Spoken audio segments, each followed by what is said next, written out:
pa ba ito? Ay, hindi na.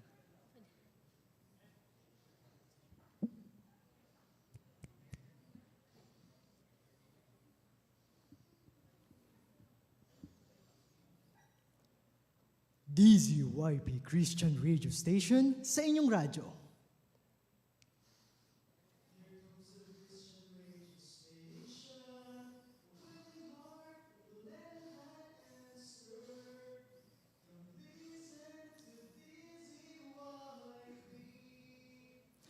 Radyo Patrol, ngayong hapon.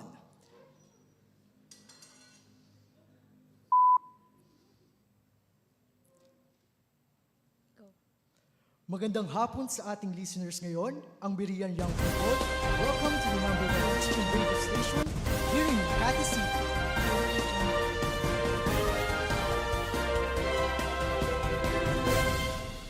This is DJ Jello, welcoming everyone with a smile this afternoon.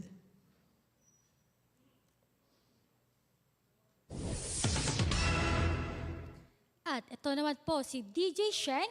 I hope you are all happy to listen and be with us once again.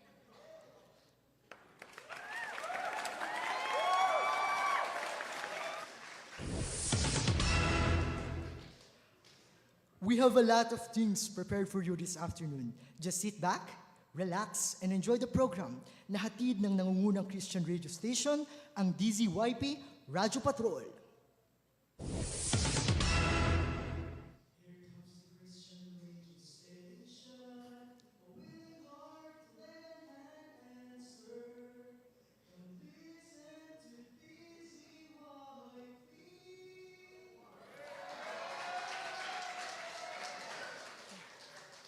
Now, we'll go on to our main segment this afternoon, the Baptist Playlist. Tawagin natin si partner Inigo para i-play ang ating first song.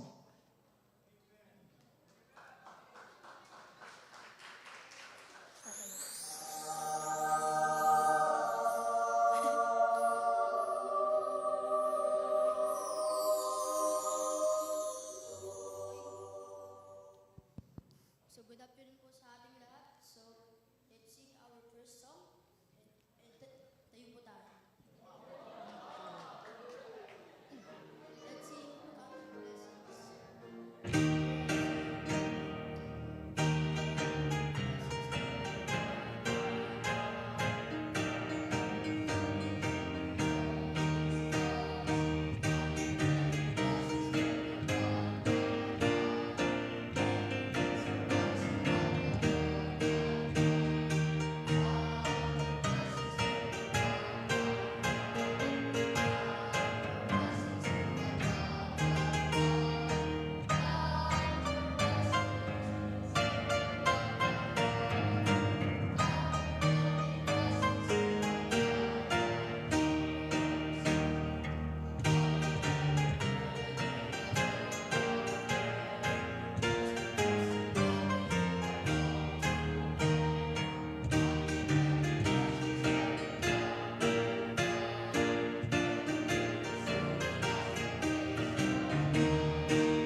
At ngayon naman, para sa opening prayer, tawagin natin si DJ Cyber. Father,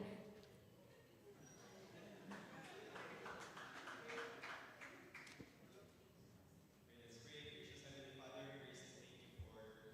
this day that you have given to us. Thank you, Father, for the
Thank you, our very cute song leader, Inigo. You may now be sit down. Ngayon, para sa ating nagbabagang mga anunsyo, humayo tayo sa ating next segment, the headlines. DJ Marjon, take it away.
Sana'y natandaan natin ang mga paparating ng mga activities ng ating simbahan at makisama sa ating church ministries. At dahil dyan, time check mga listeners, it's 5:15. Ang oras ay 15 minuto makalipas ang 5 ng hapon.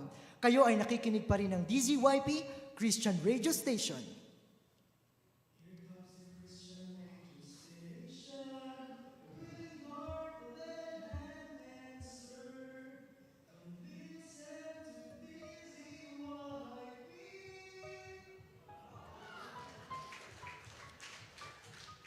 Now, we will acknowledge and recognize our birthday celebrants and first-time visitors for our special shout-out break.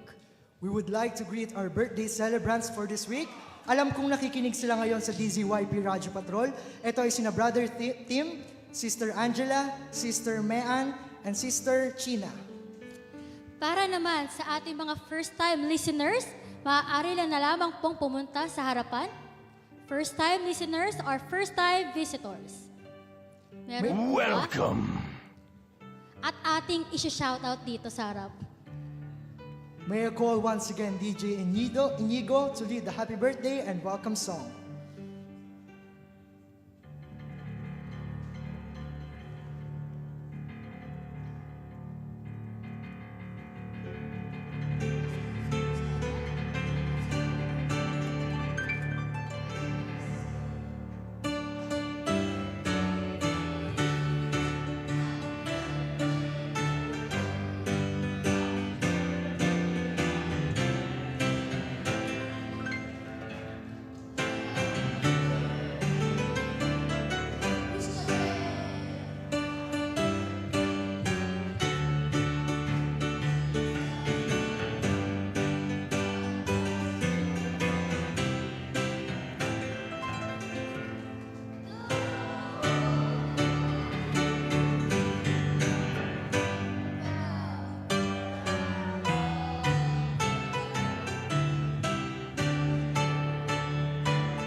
now be seated. Thank you.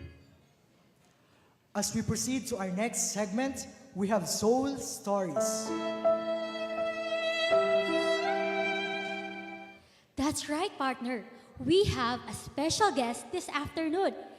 She said that he just found out about DZYP a month ago and she loves our show very much. Wow naman! Sige, let's introduce now our guest, Miss Jennifer Aboli.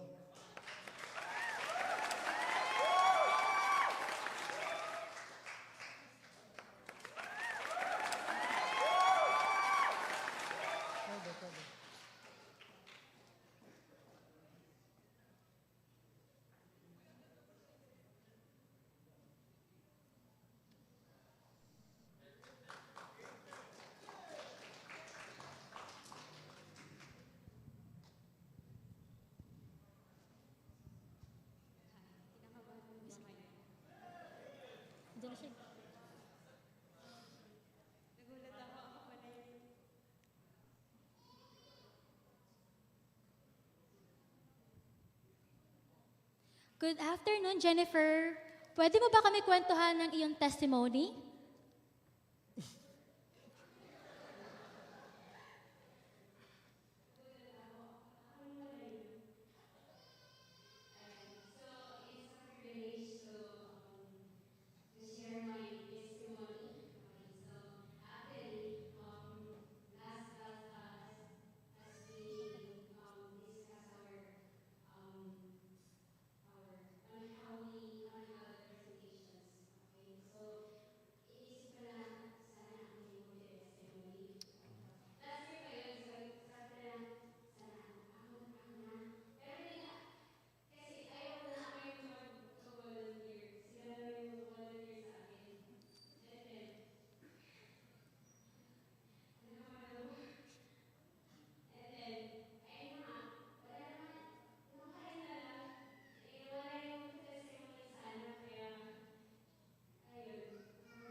ate ko. And then, ayun na nga. So, I was worried of going to the church by myself unless my older sister will come with me. And then, ayun na. Pero, yun na nga time na yun, nakatira na ako dun sa bahay na yun. And then, nakatira na ako. And then, tawag doon. Wala na akong kasama. Hindi ko nakasama yung ate ko doon. So, my friend invited me to go to their church. Yung kung saan ako ngayon, yung kung saan yung home church ko. And then, when I listened to the preaching there, I was curious about the message of salvation. Parang hindi ko pa alam na salvation pala yun. And then, because I'd never heard it. Parang first time ko na marinig yung ganong mensahe about sa salvation. And because of my curiousness, I kept going until attending to the church until December 2020. I accepted Jesus Christ, my personal Lord and Savior. And December 29, it was my pastor's birthday. And that same year, I got baptized. And of course, in my Christian journey, it is not easy. But I thank the Lord for my home church because it serves as my training ground to help me grow in the Lord. Ayan. So I would also like to share how God carried me here. Ayan. So when I was in senior high school, my mom told me I had to take entrance exam for my college kasi nasa graduating na ako, grade 12. And then, sabi niya sa akin na kailangan mag-entrance exam dun sa university. Kasi that time, it was free yung school na yon kasi university. And then, yun nga, nag-entrance ako, pero hindi pumasa. Ayan. Sabi pa nung mama ko na, sabi ng mama ko na pag hindi ka pumasa, hindi ka magka-college. Kasi dun sa previous church, na school, kung saan ako nag-aaral, private yun. And medyo mahal yung tuition. And then, I took the exam, but I didn't pass. I was worried about where could I study. Kasi sabi pa ng nanay ko na pag hindi ka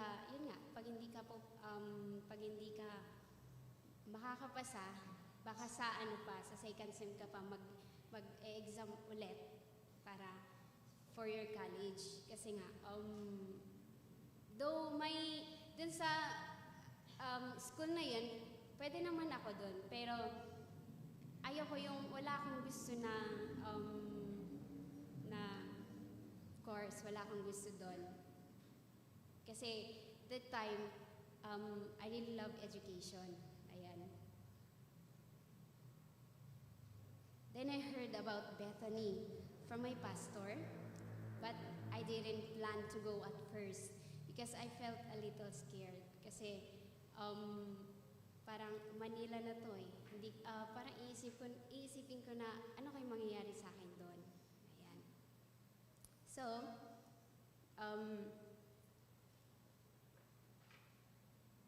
So as school started approaching, yung mag-start na yung school year. And then, one time, Les Steve and some other young people sa church namin were talking about Bethany, kung paano siya parang gusto niyang doon mag-aral. And then, I acted like I wasn't paying much attention. But actually, I wanted to hear what they were saying. I was too shy to ask them myself because by then, I was, yung parang, nagdadalawang isip ko ako na kung dito ba ako or mag-i-stay na lang doon. Pero actually, I was already encouraged to study here. Ayan. So, in that moment, I decided to enroll at Bethany. So, nung time na yun, umuwi ako ng bahay and then pinaalam ko sa mama ko na doon ako mag-aral. And then sabi naman ko, sige, doon ka na lang. Since alam nila na may magiging privilege ka, may magiging free yung dorm, gano'n. And then, being a privileged student isn't easy. I had to wake up early, which I wasn't used to. And also, you will encounter people who will cause discouragement and many more. Kasi I personally experienced na may mga tao na magiging discouragement mo. But alam ko naman na mangyayari yon. But I found it challenging. I had to keep going because I couldn't just go home, even if I wanted to.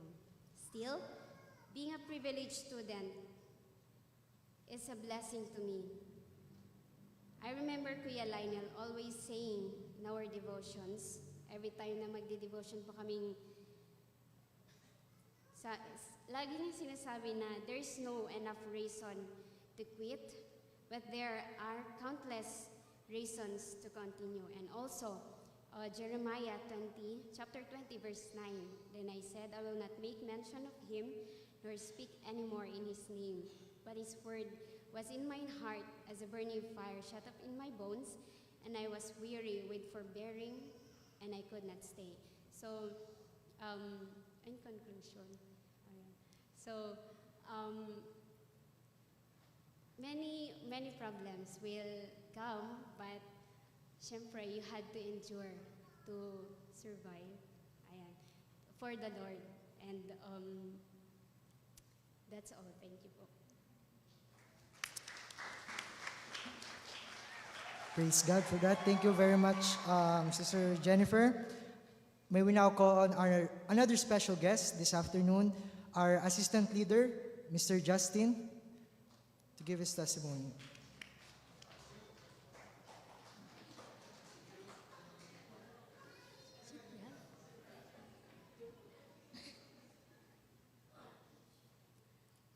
Hello. Oh, no. It's me. So yun po, thank you po, DJ Angelo and DJ Grateful for having me in your show. So, yun po. This is my second time to share my testimony. So my first time was no, I think year 2023. So nung team din ni Sir Mike, Team Fire. So ito po yung pangalawang beses ko po na mag-share ng testimony. I'm not used to share my testimony, my life story, because I'm a, sabi po nga nila, low-key person, you know? But I realized that how the Lord works in our lives can be a blessing to others. That's why nandito po ako, hindi po para magmayabang, kundi ipagmayabang kung ano po yung ginawa ng Panginoon at ginagawa ng Panginoon sa buhay ko po. And then, I was thinking about what else I could share since I've already shared my salvation story. So, then I remembered our lesson for tonight was about music. So, yung unang pumasok po sa isip ko, what if kumanta na lang ako? Di ba po? Music naman yung lesson natin eh. What if lang naman, di ba? Pero, hindi po ako kakanta. So, yun.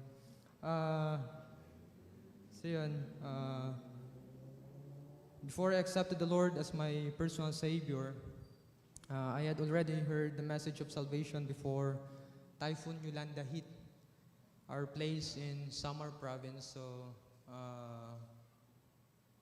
yun. Basta yun. However, I was officially saved in 2017 after our Samar Baptist Youth Camp. So kung aware po kayong lahat, noong 2013, November 8, so yun po yung time na dinalaw kami ni Typhoon Yolanda. At kung makikita nyo po sa news, hindi po siya isang birong kalamidad. So, yun. So yun, sa biyaya ng Panginoon, hindi pa ako kinuha nung time na yon. So 2013, so I got saved 2017 sa biyaya ng Panginoon. So regarding the song, because music is our lesson this evening, there is one I can never forget which was performed by Ate Kim, not Domingo, but missionary Kim Inon, now missionary in Cambodia.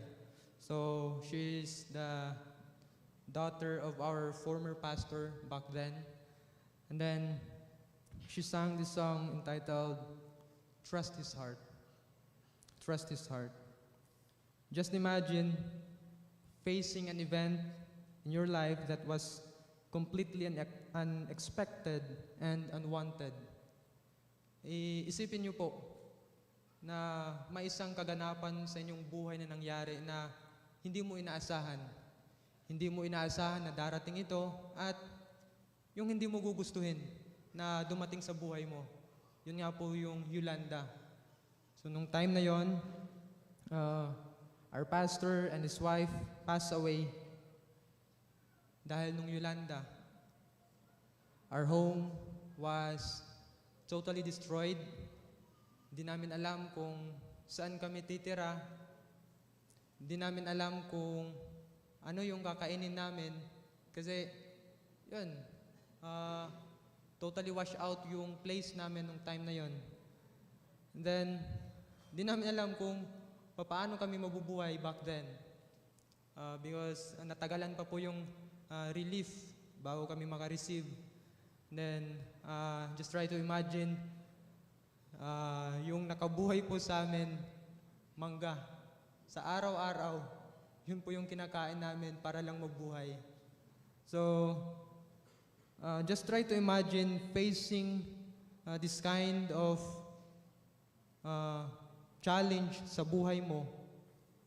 And then, siguro, iba sa atin, mawawalan ng pag-asa. Siguro isipin natin, magque-question na tayo, Lord, bakit mo ginagawa to eh?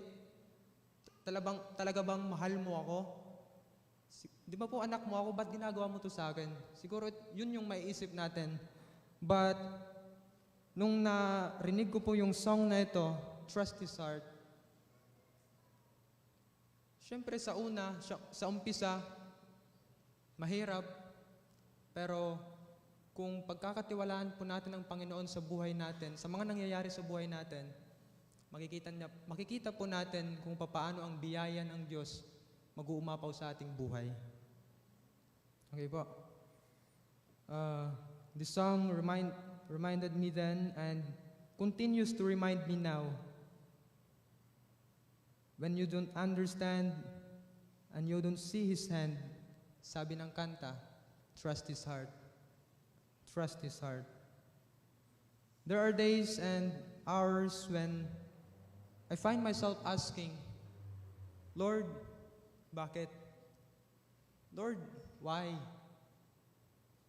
Involved naman po ako sa ministries, nag-aaral po ako sa Bible school, nandito po ako sa Bethany, then why you are letting these things to happen sa buhay ko? Why? There are times po na tinatanong ko po yan sa mga personal, mga personal times. I keep asking the Lord, why? Why?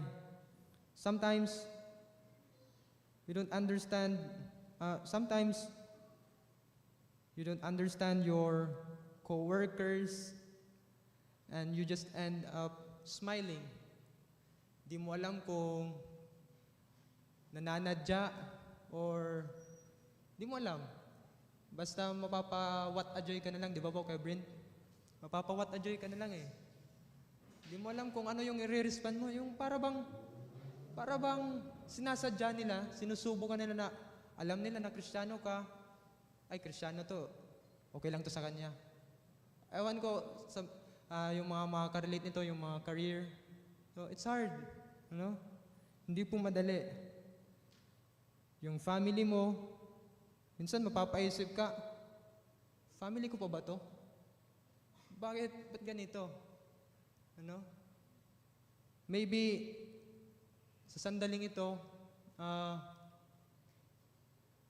may pinagdadaanan ng bawat isa. I do believe na meron po tayong mga pinagdadaanan. I do believe na siguro sa mga oras na ito, may mga question mark sa isip natin. But as the song says, trust His heart. Pagkatiwalaan po natin ang Panginoon. Marahil hindi natin alam kung ano ang mangyayari, kung ano ang kasunod nito, pero pagkatiwalaan po natin ang Panginoon.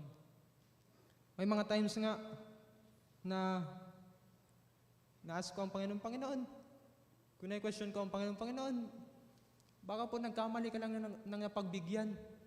Baka hindi ito para sa akin. Napakabata ko pa para maranasan ng mga bagay na ito. Napakabata ko pa. Alam niyo po ba kung ilang taon lang po ako? I'm just 17, mas older lang si Kuya Bern sa akin ng 2 years. 17 lang po ako.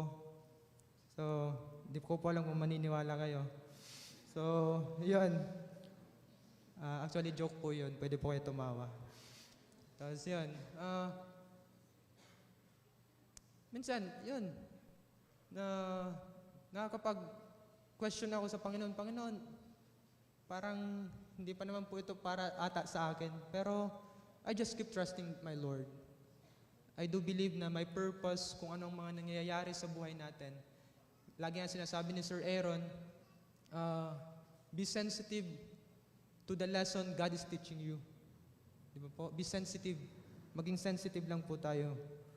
Young people, so this is my point. This is why it's so important for us believers to have this kind of song to remind us and to encourage us. Just try to imagine, what if nung time na yon, kung yung song na narinig ko ay yung buksan mo, papasukin ako. Di ba?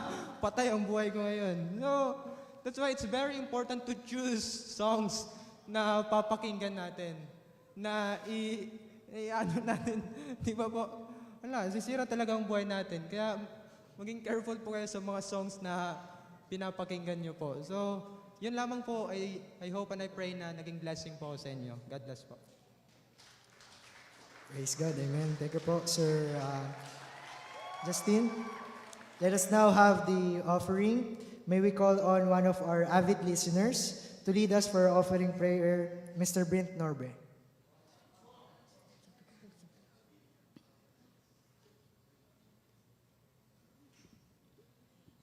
Okay, sige, let's pray. Dakilan naming Diyos, maraming salamat po, Panginoon, sa hapon na ito. Dalangin ko po, Panginoon, ang iyong patuloy na pagpapala para sa amin. Maraming salamat sa aming mga napakinggan na patotoo. Dalangin ko po, Panginoon, na patuloy niyo po kaming hamunin sa iyong mga salita. Dalangin ko po, Panginoon, sa aming pagbibigay. Ikaw po ang patuloy na magpala. Dalangin namin na tulungan niyo po kami magbigay, hindi dahil sa napipilitan o dahil pangangailangan, dahil alam namin na iniibig mo ang nagbibigay ng may masayang puso. Dalangin ko po, Panginoon, na kayo po ang patuloy na mag-bless. Ito po aming dalangin sa pangalan ni Jesus. Amen. Amen.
Ngayon, partner, mukhang magbababay na tayo. Pero meron pa naman tayong next segment. May I call the Tres Marias or Tres Musiqueras starting Micah, Hepsi, and Gwen Altura.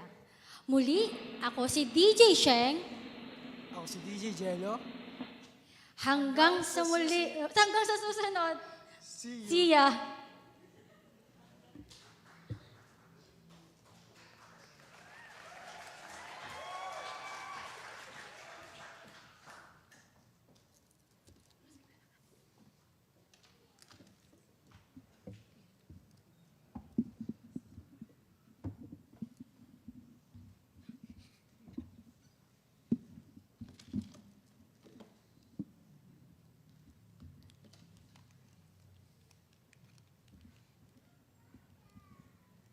All right, thank you very much, DJ Jello and DJ Shank, for that very warm welcome. How long has it been since I our know, last it's been podcast? so long. Yes. When? When? so missed you guys. And we just want to introduce ourselves again. We are the Tres Musiceras. I am DJ Mikes. I'm DJ Heps. And I'm DJ Gwen. And welcome to another episode of our podcast. BYP Listens. So here in BYP Listens, we wanted to do something a little different this week instead of our usual discussion. To give more opportunity for our audience to make themselves known and take part, this week we will be making a Spotify playlist entirely made by all of you. But as we are a Christian podcast meant to reach the younger people of our generation, we have some criteria for what songs make it into our playlist. Number 1, does it appeal more to our emotions or is it doctrinally sound? Number 2, does it encourage us to be more like the world or more like the Lord? Number 3, does it lift up ourselves or does it honor and glorify God? All right, we hear you guys. And so the way that this will work is that we will be receiving live callers to give their song requests. And just a bit of a disclaimer, our listeners comes from a various walks of life. Some are in church and maybe some are not so in church. So just sit back, listen, and you will hear some very different songs, but you need that so we can learn from them, okay? All right. I think we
Good afternoon. Rude. Sorry, rude? Wood. Rude. All right. Again, Let's play it. Yes.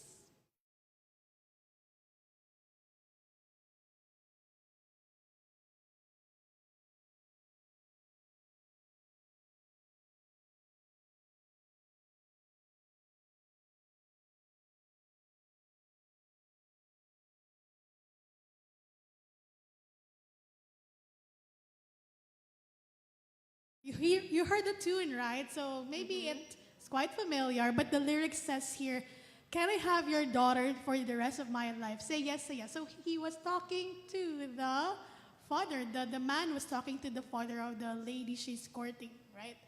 And the father said, "Tough luck, my friend," but the answer is no. What's the response of the man? Why gotta be so rude, Dad? Why gotta be so rude? And what he said there? "I'm gonna marry her anyway. Marry that girl no matter what they say."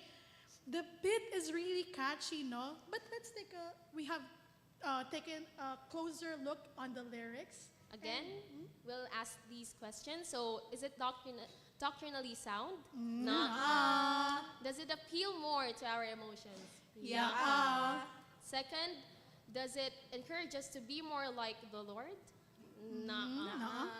Does it encourage us to be more like the world? Yeah. And third, does it honor and glorify the Lord? Nuh-uh. And does it lift up ourselves? Yeah. So, children are under the authority of the parents. A marriage without their blessing does not have the blessing of the Lord as well. This song, even though it sounds very sweet and yeah. romantic, it is purely rebellious. It encourages us to go with our desire regardless if it undermines our authority. At first, it may seem innocent and sincere because a man is trying to ask permission, right? But when the man was not able to receive the answer that he wanted, he went on to just marry that girl. You see, our authorities are divinely appointed. They are there to protect us. Sabi nga sa Baptist Distinctives, may pa-Baptist Distinctive codes tayo for this evening. The family, the parents, are one of the divine institutions set by God, established by God. And to quote, in the economy of God, there exists a system of authority. And one of those authorities are our parents, which has been divinely, it came from God, who ordained for our protection, for our orderly function, preservation, and consequent blessing of the entire human race. So what the man wanted to ask for is actually the blessing, but when he did not receive that, maybe because they're still young, or maybe because, I don't know, whatever reason that is, they rebelled. He encouraged the lady to, let's just elope. And that's not right. Of course, we know that. And listening to this song, maybe it seems innocent, but when we try to internalize and meditate on the lyrics, it might affect us. It might affect how we view the world. Okay? I believe we have some verses for that as well. Okay, and according in 1 Samuel 15:23, for rebellion is as the sin of witchcraft. In Ephesians 6:1-3, children, obey your parents in the Lord, for this is right.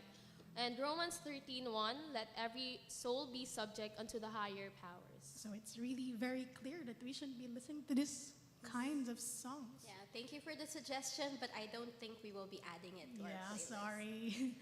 I believe there's another request. Can you hear it? Are we the only ones who can There hear is it? another one. I can hear it. Hello? Hello?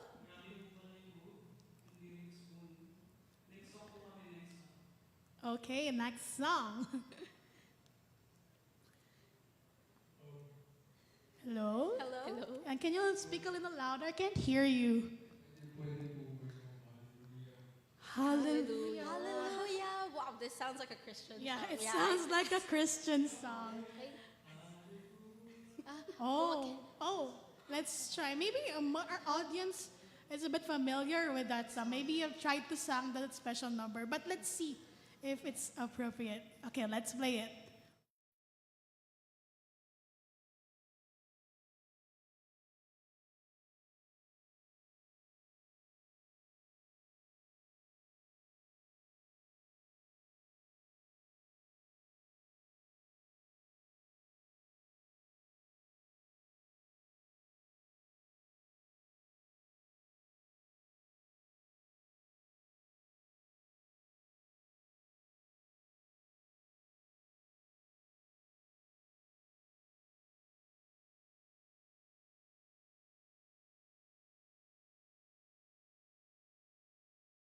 Very familiar song to all of us. And oh, and you know what?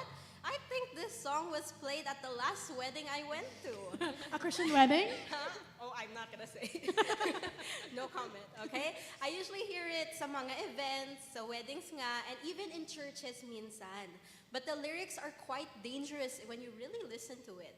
Okay, so Let's have our verdict. First, is it doctrinally sound?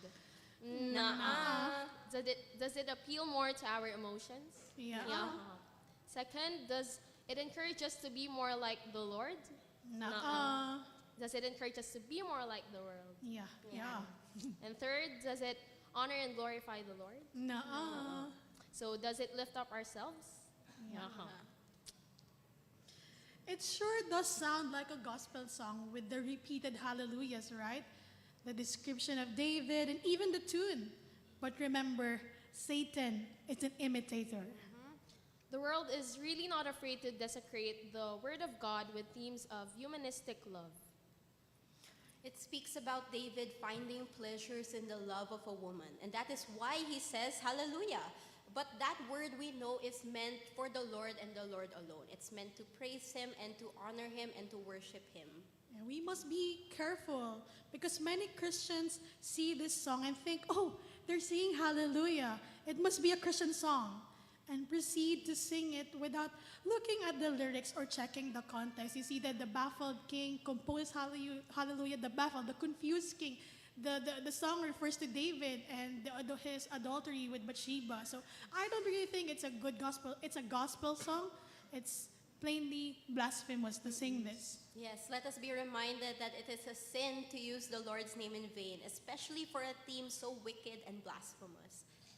So we have verses here in Exodus 27. Thou shalt not take the name of the Lord thy God in vain. And John 4:24. God is a spirit, and they that worship him must worship him in spirit and in truth. So we'll be careful now, and it's not a Christian song. So if you have that on your nightly playlist, you can remove that now. If you're planning a wedding, you might not want to include that in the song list. Our special number at that. All right, I'm hearing another call from one of our listeners. Hello. Hello? Hello? Magandang hapon. Love story. Everyone's familiar with I it. think the girls are suddenly blushing. We all know this song, sadly. We all know this song. Okay, let's play.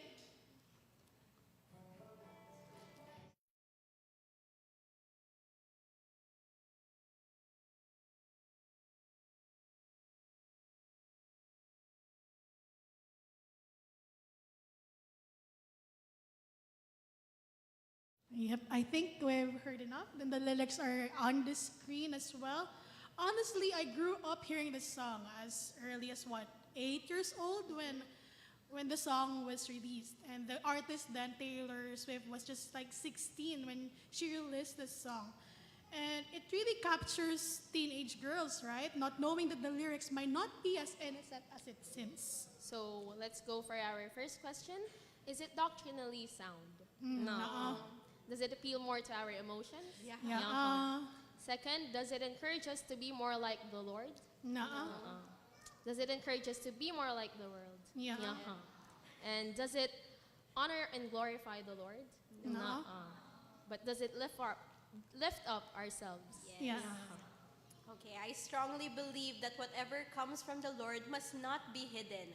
You won't sneak out in the garden to see that person if there is nothing wrong with your meetup. You see, we only hide in the dark if we are intentionally sinning. Yes, and today's youth thinks that people invalidate, but if there's a line there, Romeo, save me. They're trying to tell me how to feel. The artist is already inputting that line to young girls, but we know that our we think that people invalidate what we feel and try to manipulate what they should feel if our parents or our authorities put rules and boundaries, especially in the area of romance. What comes from God must be celebrated. No incognitos. Yeah. Because the will of God can be recognized also by the other people around you, especially your authorities. I think that time Taylor Swift was also a teen, and she should not have been making such lifetime decisions as marriage, even if she could. Yeah, our feelings should follow the truth. She may feel that she want to elope and get married, but again, she's only 16, not probably even graduated high school, not even able to support herself. And they were trying to escape also, just like the Rude song earlier. It's like a girl's point of view of the Rude song. And our feelings should follow the truth and not make a truth out of what we feel. We must not deceive ourselves that God can honor what we feel, even if it completely contradicts his clear plan from the Bible. If I may share the verse, John 3:20, for everyone that doeth evil hateth the light, neither cometh to the light, lest his deeds should be reproved. So, of course, if you're doing something wrong, you're going to hide it. You're going to go somewhere no one else can see you.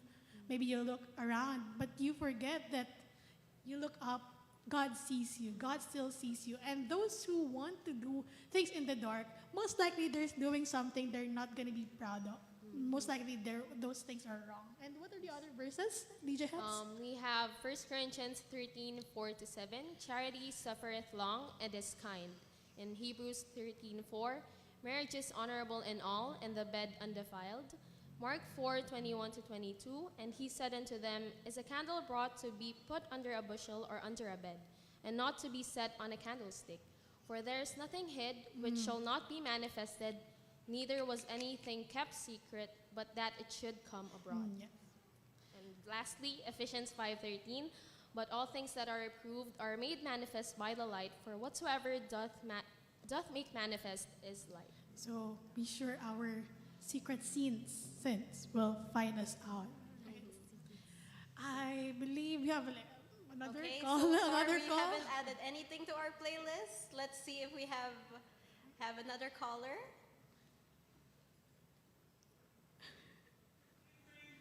Hello.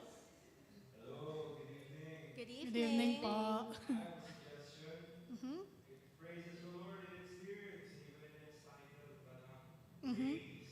Praise. Not praise him, praise him. Okay. I think, all right. I think that's a bit familiar. Okay, let's play it.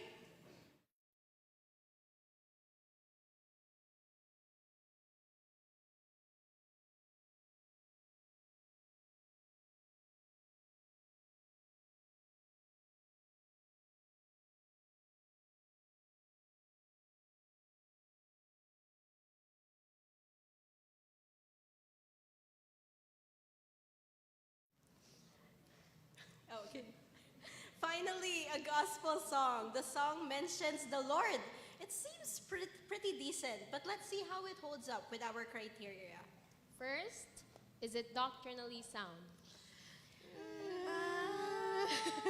Yeah, Maybe. Does it appeal more to our emotions? Yeah. Yeah. And does it encourage us to be more like the Lord? That's a bit of a career. Does it encourage us to be more like the world? A bit, because of the music, yeah.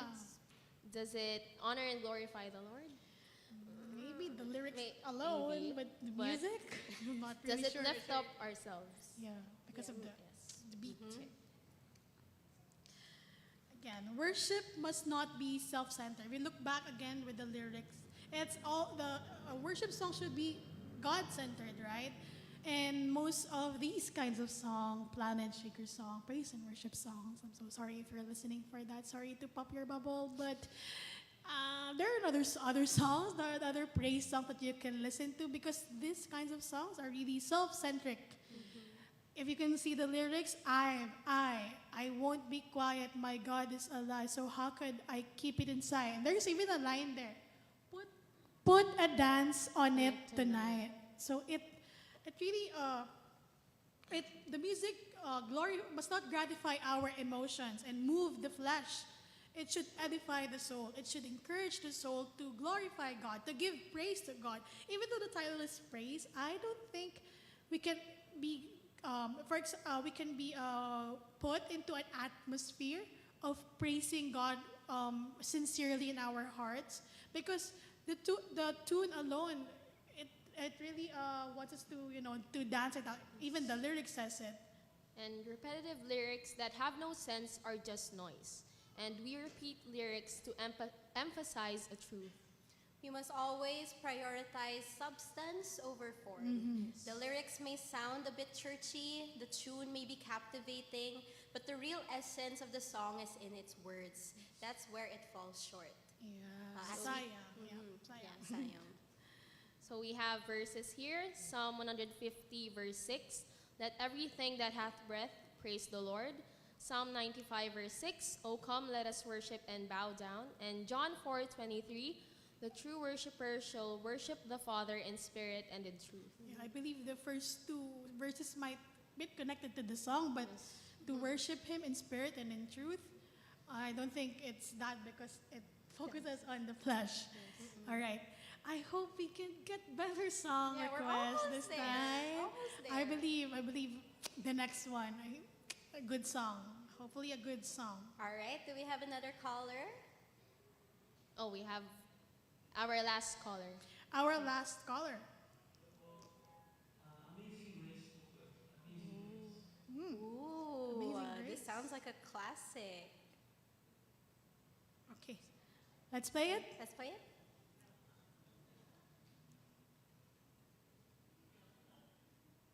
Though I believe this is a very familiar song to all of us. I hope this one's familiar.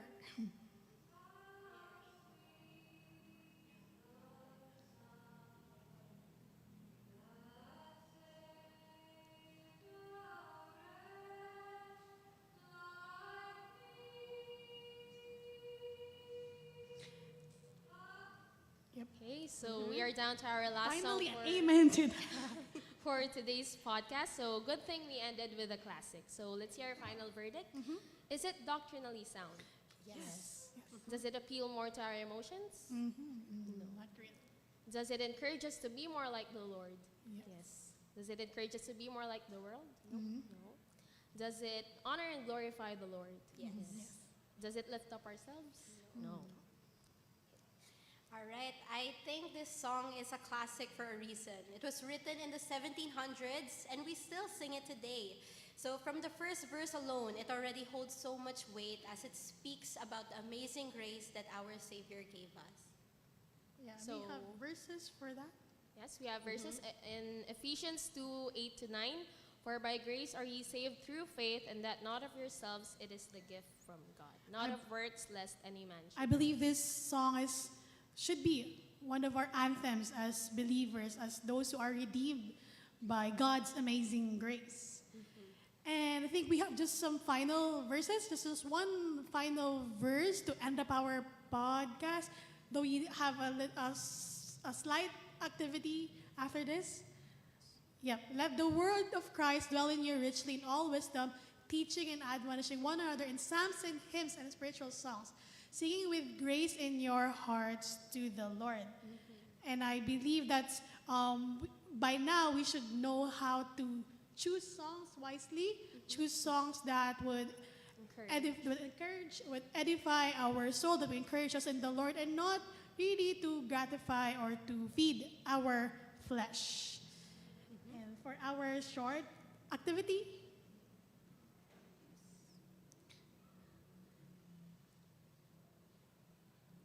Okay, thank you to all of our callers who suggested a song. So right now, you are now able to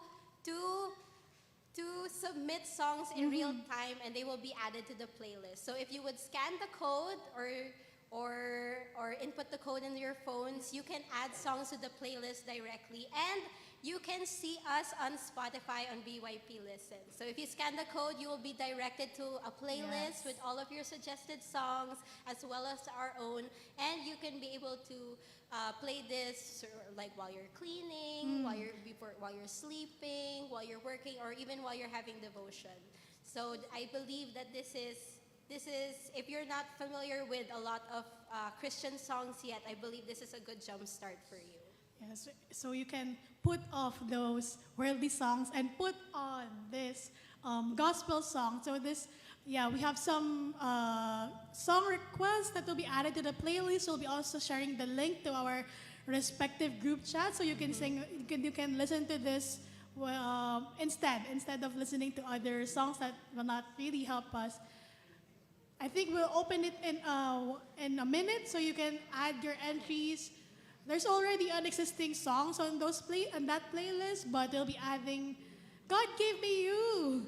Oh, I forgot to mention. I hope by now we know that we should only be listening to gospel songs, right? And whoever, I think the person who wrote "God Gave Me You" needs another sit-down session with us. Maybe they need to re-listen to this episode. Yes. Can they listen to this episode? I believe, what are the other songs? Purify My Heart, I'll Fly Away. I'll Fly Away. Sometimes we wait. And Sometimes You Wait. He is my all. Yes, we hear you guys. And so you can scan this code. You can also send the link to our group chat. So if you are finished scanning, I believe that for now, we'll be saying goodbye to you. I hope you learned a thing or two with our today's episode.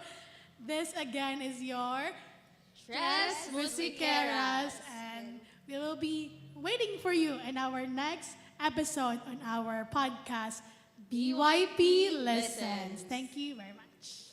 Thank you, everyone.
Thank you.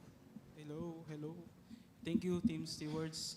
And now let's go on to our preaching, and I'll call Deacon Joel.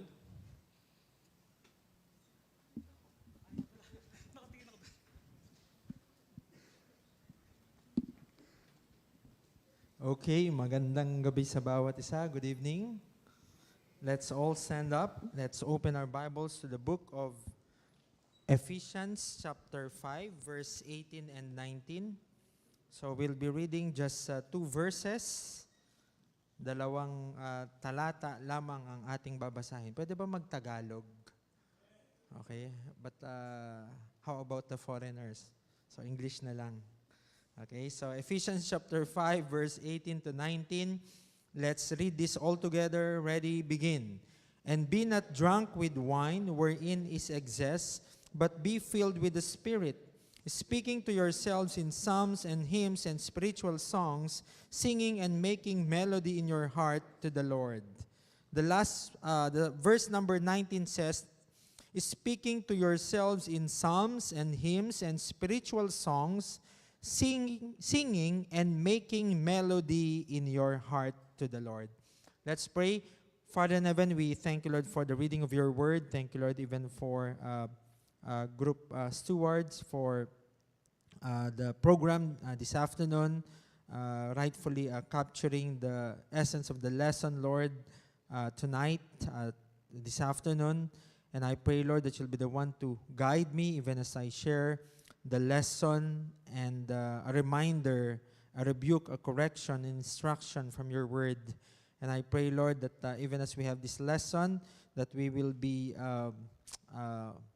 sensitive to your leading upon us. We commit to you all these things. In Jesus Christ's name we pray. Amen. Okay, you may take your seat. And just a quick survey. How many of you are musically inclined? Sino ba yung mahilig sa music dito? Raise your hand. Si Brother David lang, no? I believe marami, no, from our church, our young people. And sino dito yung mahilig sa music but music doesn't like you? Okay, meron ba? Sino yon? Sige, tawagin natin sample nga. Okay. Okay. So, our lesson for tonight is about music. And music is very important. Actually, music industry is a very big business industry. And of course, when it comes to worship, when it comes to church, music plays a big role in our worship to the Lord. But let me ask you these questions. Have you ever heard a song that once you heard it, it changed your mood? Okay? Probably a slow song that made you feel calm. Or probably a fast and loud song that hurt your ear, and to some, maybe they felt excited. Or maybe there was a certain song or music whose certain beat made you move. And you were not even intentionally have decided to move your feet, to stomp your feet. But it was somehow a natural reflex or response to the beat of that particular music or song. And I believe it happened to you. Now think about this. If music can change how we feel, it can also influence how we think and how we live our lives. That means music is not harmless. Again, music is not harmless. It is not neutral. It can be harmful. And if it influences our heart, then as Christians, we must ask, what type of music am I listening to? What type of songs am I listening to? What are those that are included in my playlist? Okay? What kind of music pleases God? In the verse that we have read in Ephesians chapter 5, verse 18 to 19, the Bible says, "And be not drunk with wine, wherein in excess, but be filled with the Spirit. Of course, if you make a contrast between being drunk with wine, that means if you are drunk with wine, I don't know what that feeling is, but I believe even with the people that I have observed, they are controlled by the spirit of wine. But instead of being controlled of the spirit of wine, we should be filled and be controlled with the Spirit, with the Holy Spirit. And verse 19 says, speaking to yourselves in psalms and hymns and spiritual songs, singing and making melody in your heart to the Lord.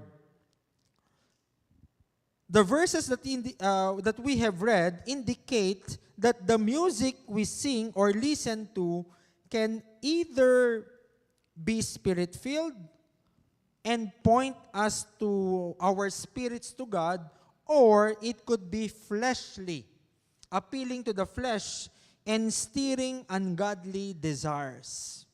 Now, we will be looking at 3 points tonight concerning music. Number 1, the power of music. The power of music. Number 1, under this, music affects the heart and the spirit. It affects our heart and spirit. In 1 Samuel chapter 16, verse 23, remember the story. This is about King Saul.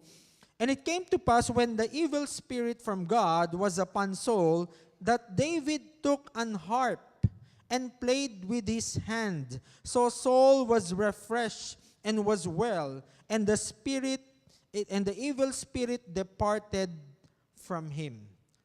That means even this a music that was played by King David, it had a positive effect to King Saul. Music is not amoral. Ano ba ibig sabihin ng amoral? Ibig sabihin neutral. Hindi neutral ang music. Music lang naman yan eh. Okay? If that is our attitude toward music, then we are in great danger. Music has spiritual influence. Godly music brings peace and refreshment. Wrong music can open doors to wrong thoughts. Even as we have a witness in our, di ba, yung sa program kanina, even through the lyrics, even actually, hindi ganong natakil yung even through the beat, the rhythm, and the tempo. No? There are, actually, I've watched a YouTube video, hindi ko lang nahanap, but there was this gospel song. I think it was Amazing Grace. And that gospel or Christian music was played many times, but with different beat, with different tempo. And it made a difference. Okay? It made a difference when it comes to the mood of the music. The danger of music is this: it goes straight to the heart. It goes straight to the heart. Sometimes we don't even, we are not intentionally listening to music, but because our friends are listening to such kind of music, then unconsciously, no, those music or that music enters our heart. I remember when I was a young child, when I was a kid then there would be, of course, yung parents ko were unbelievers before, kami, unbelievers, and I would hear these songs. I'm not listening to those old songs, but because it was being played again and again, that goes straight into my heart and into my mind. And I would even sing the song by memory. Okay? Kaya nga, di ba, even the verses, sometimes we make it a song so that we can easily memorize it. So the danger of music is this: it goes straight to the heart. Parang hindi natin na-filter kaagad. Okay, that's why it is important to recognize and to know what we are listening to. And even probably years from now, the music that we listen today is like placed in an archive that could easily be accessed anytime in the future or could be triggered to in the future. Probably you already stopped listening to it, but since you have been listening to that type of music or song in the past for many years, it's there. It's just archive. Okay? That's how powerful music is. That's how music affects our heart and our spirit. What we listen to will shape our attitude and behavior. Okay? Maybe just like the lyrics that we have of those songs, probably I know what is right. But if you always listen to those musics unconsciously, you are adopting those music and lyrics and the worldly mentality putting it into your mind. Okay, so number one, the power of music. Music affects the heart and the spirit. Secondly, music reflects what's in the heart. It reflects what's in the heart. Matthew chapter 12, verse 34, O generation of vipers, how can ye, being evil, speak of good things? For out of the abundance of the heart, the mouth speaketh. Sometimes when we are heartbroken or we are down, sometimes what appeals to us are those music that actually feeds that negative, sabi natin, negative attitude or mentality. Yung negative emotion na yun, mas nag-feed yan, no, yung mas na-attract niya yung mga music that feeds that kind of negative emotion. Our music reveals our spiritual condition. If you look at our cell phones, and maybe I don't know if you have other gadgets, or in your laptop, in your computer, what kind of music, no, are in our songs, are in our playlist. We can ask the question, if Jesus were with us today, physically speaking, would he listen to my music? Okay? Sometimes there are young people who have their earbuds or earphones on their ears. And if Jesus were with us today, would Jesus listen to such kind of music? A worldly heart desires worldly music. A godly heart desires godly music. By the way, godly music should draw us closer to God. Okay? Godly music should draw us closer to God. In Exodus chapter 32, verse 17 to 18, and when Joshua heard the noise of the people, this is the time when Moses went up to Mount Sinai and together with Joshua, and the people were waiting there at the foot of the Mount Sinai, and they were waiting for Moses and Joshua, and they got tired of waiting. What they did was they asked si Aaron to make themselves a golden calf, and they were worshiping and they were singing. At ito yung narinig ni Joshua, and when Joshua heard the noise of the people as they shouted when they were coming down, he said unto Moses, there is a noise of war in the camp. Diba? Parang merong giyera. Siguro, kung sa panahon natin, parang rock music to.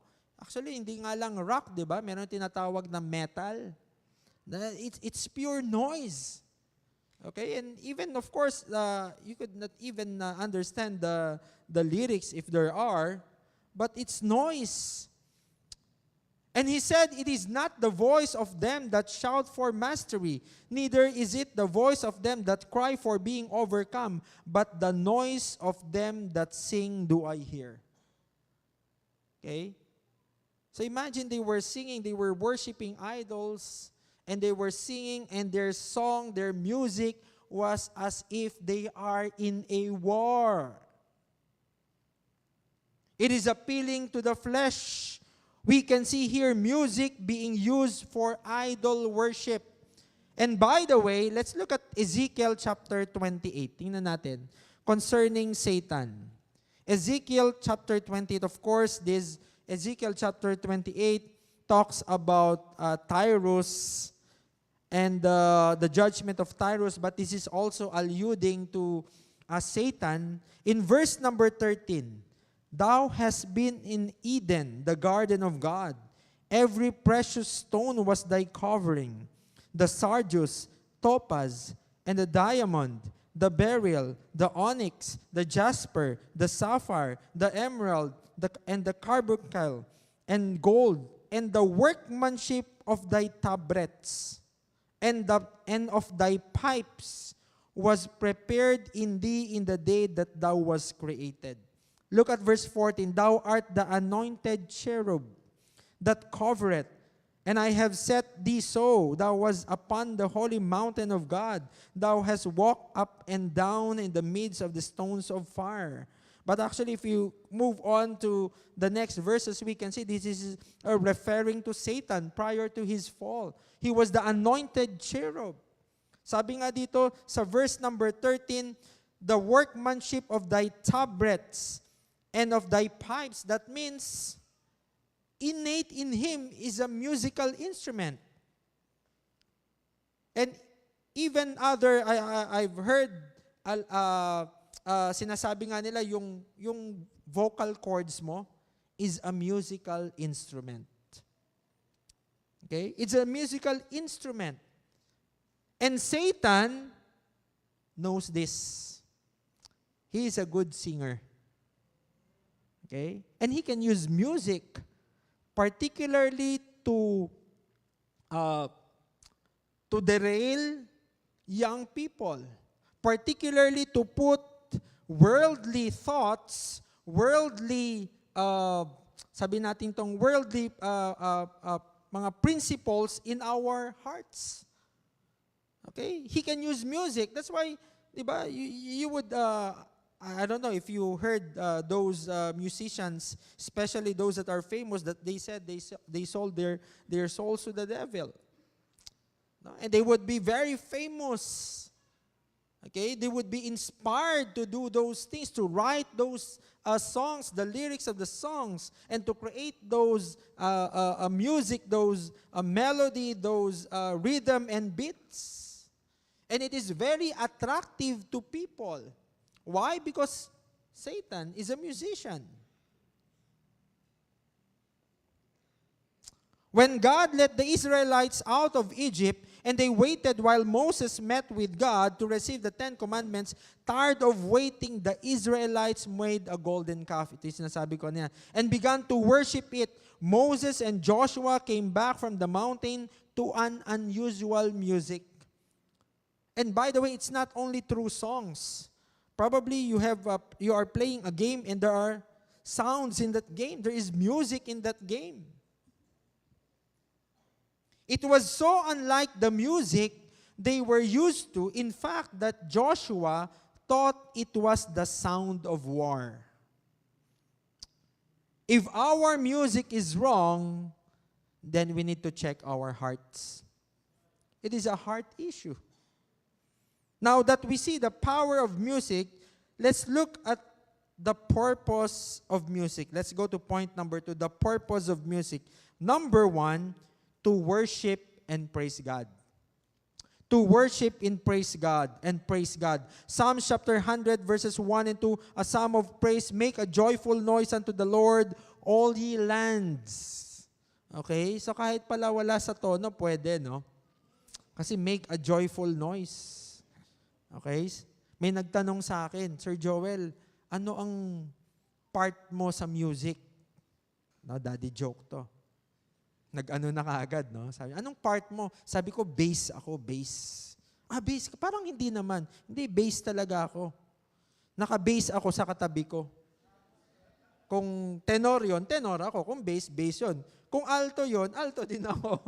Kung soprano, soprano din ako. Kaya bass ako. Okay?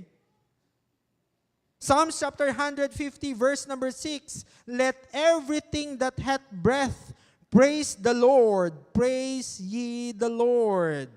Singing is a command, not an option. God created music for us to worship Him. In the Old Testament, we can see the beginning of instruments and choirs playing and singing and using their talents to worship and glorify God. Meron silang choir. Tingnan natin. 1 Chronicles chapter 9, verse 33. And these are the singers. Meron talagang singers, no? Chief of the fathers of the Levites, who remaining in the chambers were free, for they were employed in that work day and night. 1 Chronicles chapter 15, verse number 16.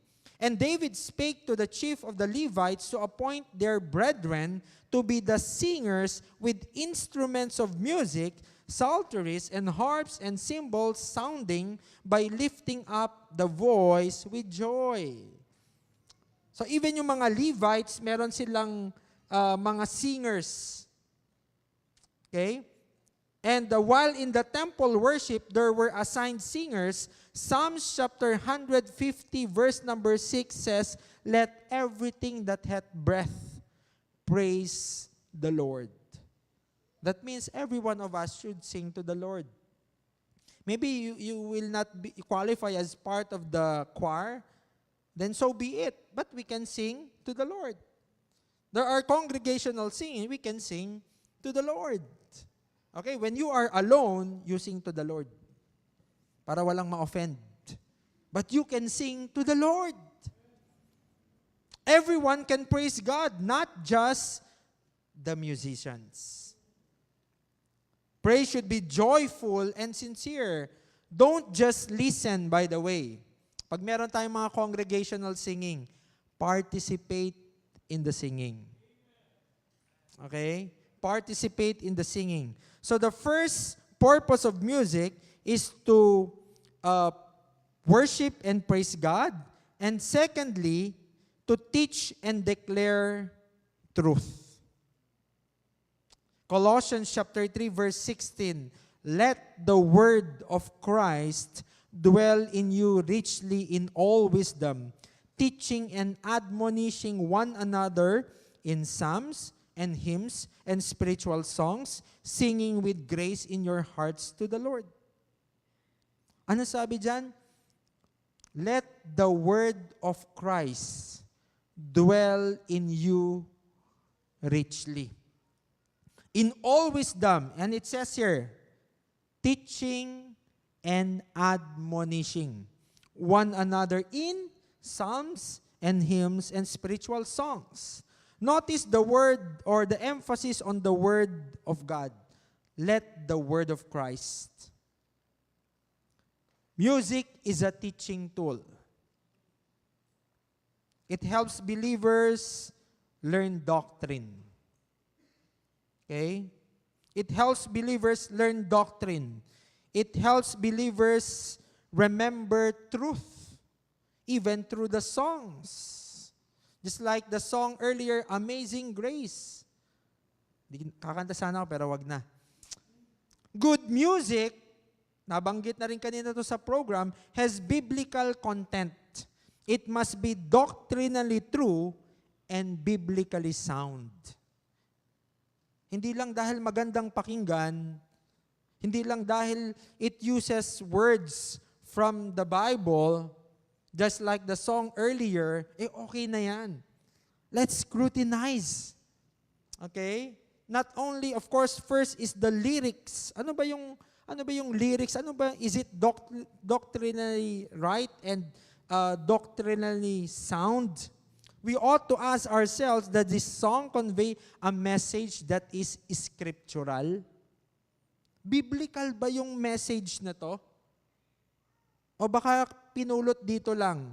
Just added Christian words para maging appealing to Christians. And kakantahin na natin. That's why lyrics are important and clarity of the words are as important as the melody. Okay? So dapat malinaw rin, no? Because Songs should declare truth. Paano kung hindi natin maunawaan yung words? So, kaya nga, di ba, pag kumakanta ka, dapat clear yung words because you are communicating a message. You are declaring a truth. Okay? So, dapat clear siya. Ngayon, paano naman kung musical instruments lang? Probably you would play yung Amazing Grace. But of course, if that song is so familiar and you could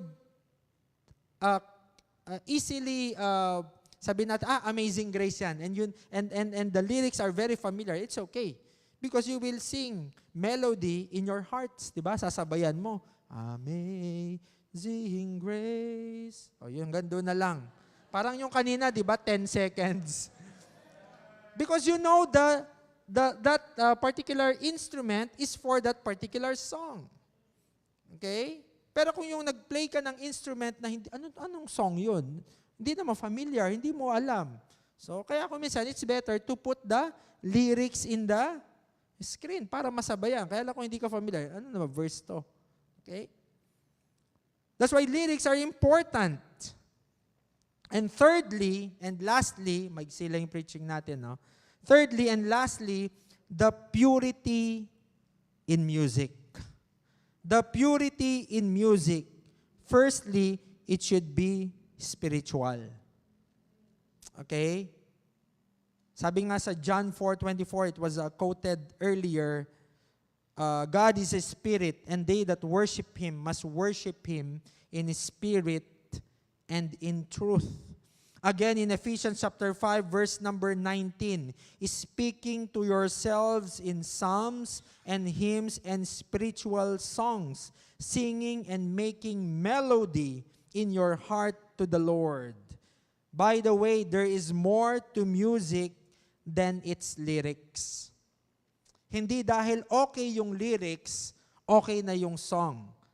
As I mentioned earlier, there was this song, I don't know, maybe it was Amazing Grace. Then he played it with different tempo, different beat and rhythm. And those beat and rhythm change the effect of that song to the hearer. And there was this particular variation that it would cause you to somehow move. Sasayaw ka na. You would follow the beat and the rhythm. And you are no longer focused on the lyrics. Yes, the lyrics is scripturally right, doctrinally sound. But because of the rhythm and the beat, the focus was on the flesh. It's no longer a melody in our hearts. There is more to music than its lyrics. The music itself might also convey a mood that is dishonoring to the Lord. Ano ba yung mood? Yung mood is how the music makes you feel. Diba? Does it make you feel sad? Discouraged ka na nga and you would listen to a song. Maybe the words are sound and right biblically, but the rhythm, the beat, the tempo is such, the melody is such that it even discourages you. Or probably, it appeals to the flesh. It causes you to move. The question is, does the music help me walk in the spirit or the flesh? Okay? Ephesians 5:19 indicates that the melody of what we listen to should be distinct and honoring to the Lord. Music with indistinguishable melody or a melody so drowned out by the rhythm or supporting instruments. Di ba? Kung minsan, lakas na ng instruments. You could no longer hear the melody. Does little to help us make melody in our hearts to the Lord. In fact, there are those so-called Christian music that moves the body rather than the heart. Okay? It costs to move the body rather than the heart. And people will say, okay lang yan, Christian music naman yan eh. Pero Christian music, tumatalon-talon na. And if you put the sound to mute and compare it to the people dancing in a dance floor, there's no difference. Okay? There's no difference. Choose music that teaches truth, not promotes the flesh and the world. And next, it should not only be spiritual, secondly, it should be edifying. It says there, speaking to yourselves. Okay, that means it should be encouraging one to another. Even in 1 Corinthians chapter 10, verse number 23, the Bible says, even Paul would say, all things are lawful for me. Okay lang naman sa akin yan, music lang naman yan eh. Okay? Alam ko naman yan eh. No? Alam ko naman na ano yan eh, okay lang yun, paminsan-minsan lang yan, relax lang naman ako. Minsan ganun pa yung justification natin. All things are lawful for me, sabi ni Paul, but all things are not expedient. They are not necessary. Yes, it may not be sin, but some are just not necessary. All things are lawful for me, but all things edify not. That means we ought to choose music or songs that edify the spirit, that draws us closer to God, not away from God. Music should build up the believer, not to put the believer down. Kawawa naman ako. Tapos yung music mo, ganun pa yung music, no? Parang kawawa ka nga, sige. Backslide ka na. Wala nagmamahal sa'yo. Ganun yung tono ng music, no? Music should build up the believer. It should strengthen our faith. It should encourage us. It should drive us to spiritual growth. If music tears us down, it is not fulfilling its purpose. It is not godly music. Now, just a practical action steps. How to keep music that edifies. Number 1, beware of ungodly influences. Okay?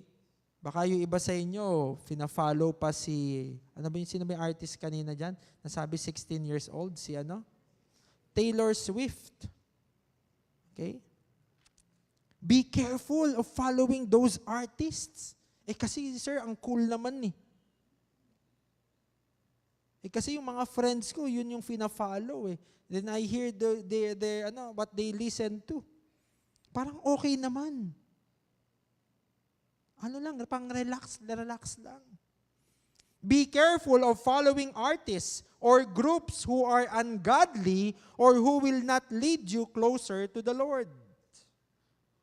It may look like harmless, but be careful. The devil is a deceiver. He's a roaring lion that walketh about seeking whom he may devour. Remember that music goes straight to our heart. Hindi natin kung minsan maririnig mo lang sa jeep, nakasakay ka sa jeep. Tapos ang lakas yung sound, mamaya gumaganong-ganong ka na. Mamaya gumaganong-ganong ka na rin. Okay, lalo na pag gumanon na, no? Yung mga panahon namin, mga headbangers ang tawag doon. I don't know kung anong tawag ngayon. Kuya ER, di ba? Alam mo yan? Si Kuya ER na lang baka makarelate sa akin eh, no? Psalm chapter 1, verse number 1, the Bible says, blessed is the man, or happy is the man that walketh not in the counsel of the ungodly, nor standeth in the way of sinners, nor sitteth in the seat of the scornful. Happy is the man that avoid those things. Anong kailangan natin gawin? Beware of ungodly influences. Secondly, discard music that is not pleasing to the Lord. Huwag niyong ilagay sa archive. No? Dito na lang yan. di ko namang gagalawin yan. Archive lang. I-delete nyo na. Diba? Pag nilagay nyo dyan, you'll be tempted to listen to it. This music leads you away from the Lord. Don't just archive it, discard it. Delete it. Pati sa recycle bin, i-delete nyo. Kung merong recycle bin yan. Romans chapter 13, verse number 14, but put ye on the Lord Jesus Christ, and make not provision for the flesh to fulfill the lust thereof. So meaning anything, no, that would probably could cause us to be tempted, alisin na natin yan. Make not provision for the flesh. Number 3, replace harmful or questionable music with God-honoring music. By the way, sabi dyan, questionable. When in doubt, discard it. Parang pwede naman eh. Siguro okay na to, papasan na to. Pwede na siguro to. Discard it. Nabanggit kanina, put on. Diba? Yung sa Colossians chapter 3, put off and put on. Put on the new man. Okay, so we need to replace with God-honoring music. And lastly, determine to guard your heart. Determine to guard your heart. That means we should be always on guard. Kasi ang daling pumasok niyan, music. The two gates into our hearts are our eyes and our ears. Okay? Our eyes and our ears. These are the two gates into our hearts. Pag nakita mo na yan, it's there. Pag narinig mo na yan, and especially if you're listening to it over and over again, it goes into your heart. What we listen to and watch will affect our hearts. Music is not neutral. It is not amoral. It can influence us. It can draw us away from God, or it can draw us closer to God. Proverbs chapter 4, verse 23. Keep thy heart with all diligence, for out of it are the issues of life. Music is not just something we listen to. It is something that shapes us. Okay? It is something that shapes us. It shapes our thoughts, our desires, our spiritual condition. We have seen the power of music. It affects the heart. We have seen the purpose of music. It is meant for God, not for self, not for entertainment, but for worship. We have seen the purity of music. It must be spiritual and edifying. So the question is not, okay ba yung music? Or do I like my music? Is my music in with the world? Is it popular? But the question is, does my music please the Lord? Does it draw me closer to the Lord or closer to the world? Does it steer my spirit or my flesh? Does it help me worship or just entertain me? By the way, I attended, nakalagay kasi dito, before we attended Bethany, I and my brother, we were looking for a church. We were living in Makati, dito lang, no? So, meron kaming nakitang church doon before we went to Bethany. Nakalagay doon Baptist Church. So, it's in Pasay, very near to our place, our boarding house. And that was 27 years ago. So, it was a long time ago. And when we entered the church, nakalagay kasi doon, Baptist Church. So, we entered and we sat down. And I don't know if it's not the pastor, but he was wearing barong, and he approached us and tried to talk to us and asked, where are you from? And we said that we are from a Bible Baptist church. And then somehow he gave a caution. Dito kami, into worship kami. Then after a while, the service started. Someone wearing a barong entered the stage, okay, or the platform, and he started to lead the congregation in singing. He was singing and singing and singing and singing. It was already 30 minutes and he was still singing. And the members others are like already dancing. And I told to my brother, let's go. We left. We were waiting for the preaching, and there was no preaching.